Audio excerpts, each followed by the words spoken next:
रहती है। तो ध्यान रखना, आलस्य मंद बुद्धि से, आलस्य के कारण घर में संयुक्त परिवार टूट गए। औरतों की लड़ाई, रोज काम की लड़ाई, तो आदमी कहता है चलो अलग अलग तो रोटी बनाओ। आलस्य के कारण भाई भाई के व्यापार अलग अलग हो जाते हैं। भैया एक घूमने जा रहा है, फिर दूसरा घूमने जा रहा है, फिर पहला घूमने गया, और व्यापार में कोई का ध्यान ही नहीं है। वो देखे वो देखे वो देखे, वो दोस्तों के साथ मौज मस्ती में, वो दोस्तों के साथ मौज मस्ती में। पता चलता है कि नौकर लोग गुलछल्ले उड़ा रहे हैं, और धीरे धीरे करके फैक्ट्रियां कर्जे में आ जाती। आलस्य, आलस्य जीवन में, ध्यान रखना, जीवन में दो चीजें सबसे ज्यादा खतरनाक है आदमी के लिए। एक तो आलस्य और दूसरा अज्ञान। यही आलस्य और मंदबुद्धि। मंदबुद्धि का मतलब अज्ञान, पढ़ना ही नहीं चाहते। अरे धर्म की छोटी छोटी सी पढ़ाई आपको इतनी कठिन लगती है कि कुछ भी समझ में नहीं आता है, और दुनिया की पैसा कमाने के लिए कितनी कितनी मोटी मोटी किताबें पढ़ लेते हैं बच्चे, और इन पढ़े लिखे बच्चों को छोटी सी धर्म की किताब कठिन लगती है। क्यों भैया? मंदबुद्धि, पढ़ना ही नहीं चाह रहा है वो, ये तो बहाना है कि आता नहीं है। अज्ञान और आलस्य बहुत बड़े शत्रु हैं। अज्ञानता, जानना ही नहीं चाहता है सच्चाई को, सत्य को। ध्यान रखना, शरीर को चलाना सरल है, उससे ज्यादा कठिन भगवान दास जी मन को चलाना है। शरीर से यहां आकर से कुर्सी पे बैठ गया है, लेकिन दिमाग से आलसी है, तो उपदेश को सुनने में अपना उपयोग नहीं लगाएगा। बैठा रहेगा, यहाँ वहाँ की बातें कर लेगा, यहाँ वहाँ की सोच लेगा, पंडाल को देखता रहेगा इधर उधर, क्या कमी रह गई है इसमें। लेकिन उपदेश जो सुनाया जा रहा है, जो बताया जा रहा है, उसको सुनने में अपना उपयोग नहीं लगाए। मंद बुद्धि, ठस बुद्धि है, आलसी हो और मंद बुद्धि हो, और उसके साथ साथ महत्वाकांक्षी हो। कैसा हो? महत्वाकांक्षी। नील लेशिया वाला जी बहुत ज्यादा महत्वाकांक्षी होता है, क्योंकि नील लेशिया के साथ में सदामानी विशेषण लगा हुआ है। सदामानी का तात्पर्य सदा अहंकारी, और अहंकारी नियम से महत्वाकांक्षी होगा। आलसी है, काम करना नहीं चाहता है, एक और नाम चाहता है, लिस्ट में सबसे पहला नाम मेरा लिखा जाए, और माइक पे सबसे पहले मेरा नाम अनाउंस हो, और सबसे पहले माला मेरे गले में पहनाई। और काम एक नहीं करना है, सब चीज में अपना नाम चाहता है। नील लेशिया वाला कलेश का कारण, स्वयं झगड़ा करेगा, दूसरे को टेंशन देगा, स्वयं कसाए में रहेगा। आलस्यो मंद बुद्धि। एक बैदजी बाबा थे, उनका एक शिष्य था। विनम्रता तो थी यद्यपि उसमें, लेकिन ठस बुद्धि था वो, मंद बुद्धि। बैदराज के अनेक शिष्य थे, उन सबको पढ़ाया करते थे, सब बुद्धिमान थे, बस एक था ठस बुद्धि। गुरुजी उसको काफी स्नेह भी करते थे, काफी प्रयास किए उसको सिखाने का, पढ़ाने का, लेकिन उसके लिए तो भैया काला अक्षर मैस बराबर। क्या किया जाए? गुरु ने सोचा कि ठीक है, आपसे इसको अपने साथ ले जाया करूंगा, तो किताबी ज्ञान नहीं सीखेगा तो कम से कम अनुभव ज्ञान तो सीख जाएगा। एक दिन गुरुजी उसको साथ में ले गए। एक किसान के ऊंट ने मतीरा तरबूज खा लिया था, तो वो गले में फंस गया था, तो ऊंट जरा गड़बड़ हो रहा था। गुरुजी ने देखा कि बीमारी क्या है, तो उन्होंने देखा कि गले में एक मतीरा यानी कि तरबूज फंसा हुआ है, और ऊंट था, कोई दिक्कत नहीं थी। सो उनने 2-3 मुक्के मारे गले में, वो तरबूज फूट करके अंदर चला गया और ठीक हो गया। चेले ने भी देख लिया, गले में अगर कोई दर्द होए तो अच्छे मुक्का मारो, ठीक हो जाएगा।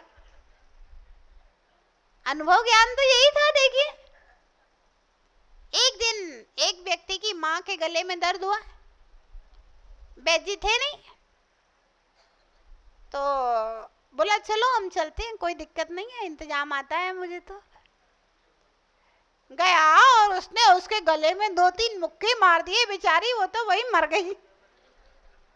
बुढ़ी थी 80 साल की। अब वो आया, बोले गुरुजी कैसा है तुम्हारा ये चेला, मेरी माँ को मार डाला, अपने ही दे दो। गुरुजी बड़े परेशान, पूछे क्या किया? बोले गुरुजी कुछ नहीं किया, उस दिन आप एक ऊंट के गले में दर्द था और आपने मुक्के मारे थे, क्या ठीक किया था? तो मैंने भी जाके मुक्के मार दिए। गुरुजी ने माथा टोक लिया कि भैया अरे मैंने मुक्के क्यों मारे थे, कारण उसका कुछ और था, बेचारी बुढ़िया को मार दिया। गुरुजी ने कहा भैया मैं तो तेरे से हाथ जोड़ रहा हूँ, तू घर जा, मैं तुझे कुछ नहीं सिखा सकता, मैं असमर्थ हूँ तुझे सिखाने में। बोला नहीं नहीं गुरुजी, एक बार गलती क्षमा कर दो, आपकी बार गलती नहीं करेंगे। गुरुजी ने कहा ठीक भैया। एक व्यक्ति के पेट में दर्द था, तो गुरुजी गए, देखा, उसकी नाड़ी पकड़ी, नाड़ी पकड़ने के बाद कहा कि इसको तो गैस हो गया है, इस कारण से पेट में दर्द है। गैस कैसे हुआ है? तो बोला आपने मूली खाई है? बोला हाँ मूली तो खाई है। तो बोला मूली खाने के कारण से गैस हो गई है और अभी दवाई दिए देते हैं, ठीक हो जाएगी, कोई खास बात नहीं है। ठीक है। जब वापस आए तो बोला गुरुजी नाड़ी की कौन सी धड़कन से पता चलता है कि इसने मूली खाई है, जो तो आपने मुझे बताया ही नहीं है। तो गुरु बोले कि बेटा सब बातें नाड़ी की धड़कन में पता नहीं चलती हैं, कुछ बातें माहौल से भी देखी जाती हैं। मैं जब गया था तो कमरे में बहुत सारे मूली के पत्ते डले थे, तो मैंने अनुमान से लगाया इसके पेट में गैस था, तो मैंने अनुमान से लगाया कि मूली की जड़ खाने से इसके पेट में गैस हो गई है। तो बोला अच्छा ऐसा भी किया जाता है? बोले हाँ। अब किसी के घर में किसी के पेट में दर्द था, अब वैद्य जी बाबा थे नहीं, तो ये गया, तो वहां जाकर के देखा और देख दाख करके बोला इसको तो पेट में गैस हो गई है। कैसे? कहता है इसने ऊंट खा लिया है इसलिए इसके पेट में गैस हो गई है। उस व्यक्ति ने उसको मार के वो भगा दिया। बोले ऊंट आदमी खा सकता है क्या? गुरुजी ने पूछा कि भैया क्या हुआ? कहते हैं गुरुजी आपने कहा था कोई सामग्री इधर उधर, वहां तो ऊंट की नकेल और रस्सी पड़ी थी, ऊंट दिखा नहीं, तो हमने कहा ऊंट इस आदमी ने खा लिया है। गुरुजी ने कहा भैया हम तुमसे हार गए पढ़ा पढ़ा के, और अब तुम नहीं पढ़ सकते हो, तुम जाओ यहाँ से अपने घर, कोई धंधा पानी करो, दुकान पे बैठो, तुम्हारे बस का नहीं है ये सब बैतगिरी करना। बोला नहीं गुरुजी एक बार और क्षमा कर दो, आप थोड़ा सा अवसर तो दो हमें बस। ठीक है। एक दिन गुरुजी एक गांव से दूसरे गांव में जा रहे थे, साथ में ले लिया चेले को, साथ में ले लिया, घोड़े पे सवार थे।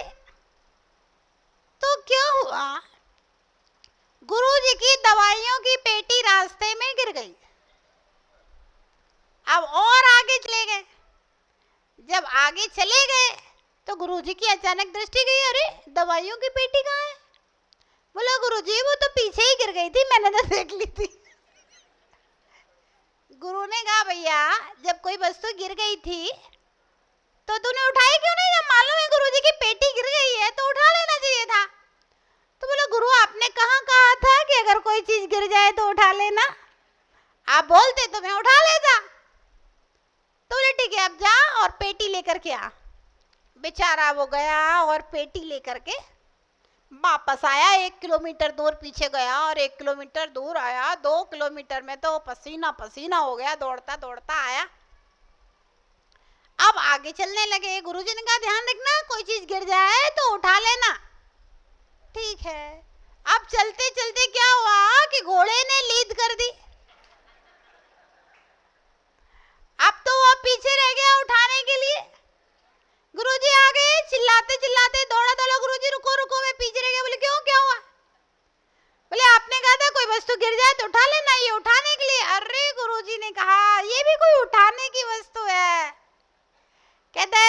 गुरुजी, हम ये सब नहीं जानते क्या उठाने की है क्या नहीं उठाने की है। आप तो हमारे लिए लिस्ट बना दो, क्या उठाना है और क्या नहीं उठाना है, मैं तो लिस्ट में देख लूंगा। ठीक है भैया, गुरुजी ने लिस्ट बना दी कि ये वस्तु गिर जाए तो उठा लेना और बाकी ये गिरे तो मत उठाना। ठीक है भैया, अब आगे चले। अब क्या हुआ, अचानक एक गड्ढा मिला तो उसमें तो गुरुजी ही गिर गए। अब गुरुजी कहे भैया मुझे उठाओ, वो कहता है पहले लिस्ट में देखने दो आपका नाम लिखा है कि नहीं लिखा। अब लिस्ट में गुरुजी का नाम नहीं लिखा था, सो वो तो अपने चला गया, बोले पड़े रहो गड्ढे में। ध्यान रखना, आलस्यो मंद बुद्धि, आलसी होगा और आलसी होने के साथ साथ में मंद बुद्धि होगा। उसको कितना भी पढ़ाओ, हर क्लास में पंचवर्षीय योजना बना करके आगे बढ़ेगा, हर साल फेल होएगा, हर साल सप्लीमेंट्री आएगी उसकी, है ना। तो मंद बुद्धि, पढ़ने लिखने में कमजोर, पढ़ने लिखने में आलसी, पढ़ने लिखने की इच्छा नहीं होना, पढ़ने की भावना नहीं होना, पढ़ाई में मेहनत नहीं करना, दिमाग नहीं चलाना, आलसी। ये नील निश्चय वाले के गुणधर्म कहे गए हैं, आलसी और मंद बुद्धि। तीसरा कहा है गुणधर्म, स्त्री लुब्धश्च प्रवंचकः, स्त्री लोभी होगा। स्त्री से तात्पर्य सिर्फ स्त्री मत लेना, स्त्री से तात्पर्य होता है पांचों इंद्रियों के विषयों का लोभी होगा, खाने पीने का शौकीन होगा, घूमने फिरने का शौकीन होगा, स्त्रियों का शौकीन होगा, सुनने में हमेशा गीत संगीत का शौकीन होगा, दिन भर मोबाइल निकाल करके कोई ना कोई गेम खेलने में, कुछ ना कुछ देखने में हमेशा लीन रहेगा। स्त्री लुब्धश्च यानी कि पांचों इंद्रियों के विषयों में लंपटी होगा, इंद्रियों के विषयों के लिए कितना भी पुरुषार्थ कर लेगा, लेकिन किसी अच्छे काम को करने के लिए महा आलसी होगा। जितना भी पैसा कमाएगा सब अपने लिए तो फ्लाइटों में घूमेगा, विदेशों की यात्रा करेगा, सब करेगा, बढ़िया आलीशान सोने का महल बनाएगा, लेकिन यदि अच्छे काम के लिए, परोपकार के लिए और तो और अपने परिवार में ही अगर किसी जरूरतमंद को दो पैसे की जरूरत पड़ जाए तो नहीं दे सकता, अपने लिए तो करोड़ों लुटा देगा, कोई दिक्कत नहीं है। स्त्री लुब्धश्च, पांचों इंद्रियों के विषयों में जो लीनता है, जो लालसा है, जो अति आसक्ति, अन्याय और अनीति पूर्वक जो भोग भोगने की आकांक्षा है, अन्याय अनीति पूर्वक जो धन संग्रह की आकांक्षा है विषयों के लिए, वह सारा का सारा परिणाम भाव स्त्री लुब्धश्च में संग्रहित किए जाते हैं। नील के परिणाम, ऐसा व्यापार कर रहे हैं, हिंसा का व्यापार, पशुओं को मारने का व्यापार, पशुओं को बेचने का व्यापार, यहाँ तक आज के समय में बड़े बड़े शहरों में लोग बच्चों को किडनैप कर लेते हैं, उनको बेचने का व्यापार, लड़कियों को बेचने का विदेशों में व्यापार कर लेते हैं। ये सब मतलब धन का इतना लोभ क्यों आखिर? न्याय अन्याय अनीति नीति कुछ भी नहीं है, मतलब हर चीज में 2 नंबर दवाइयां, तो करोड़ों और अरबों की नकली दवाइयां, उनसे कितने लोगों के पेट के सारे सिस्टम खराब हो रहे हैं, नकली दवाइयों से आदमी बीमार हो रहा है। मतलब स्त्री लुब्धश्च का तात्पर्य है स्त्री लुब्धश्च प्रपंच का प्लस ठग होगा वो है, क्योंकि पांचों इंद्रियों का में पैसा खर्च करना है, आलसी और मंद बुद्धि है, कमाना दबाना कुछ है नहीं है, तो क्या करेगा?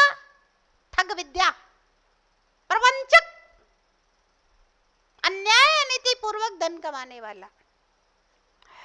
देख लीजिए संसार में भैया। उदाहरण एक खोजोगे तो 1000 मिलेंगे, एक उदाहरण खोजो 1000 उदाहरण मिलते हैं।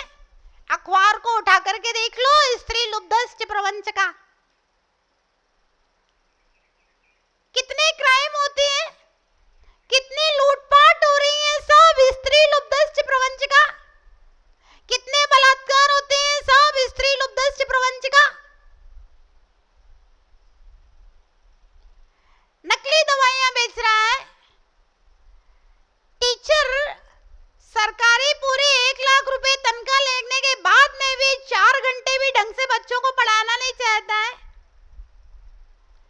डॉक्टरों की नीतियां बिगड़ती जा रही हैं।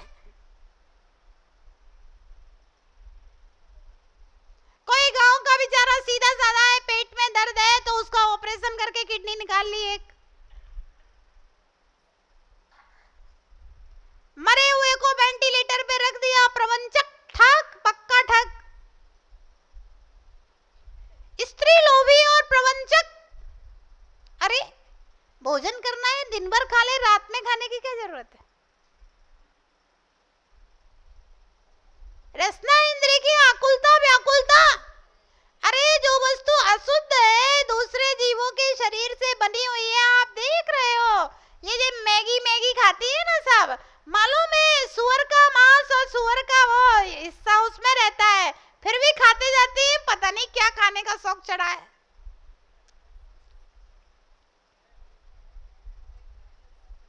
अस्सी 80% बीमारियां खाने से हो रही हैं। डॉक्टर कहता है 80% बीमारियां लोगों के उल्टा सीधा खाने के कारण से हो रही है। खाने की आकांक्षा, खाने की अति आसक्ति, पच तो रहा नहीं है और खूब तला तला खाए जा रहे हैं। गैस बन रही है, सिर पे चढ़ रही है, ये हो रहा है, वो हो रहा है, बीमारियां बढ़ रही हैं, वजन बढ़ रहे हैं, अपने ही वजन से घुटने खराब होते हैं, डॉक्टर कहता है।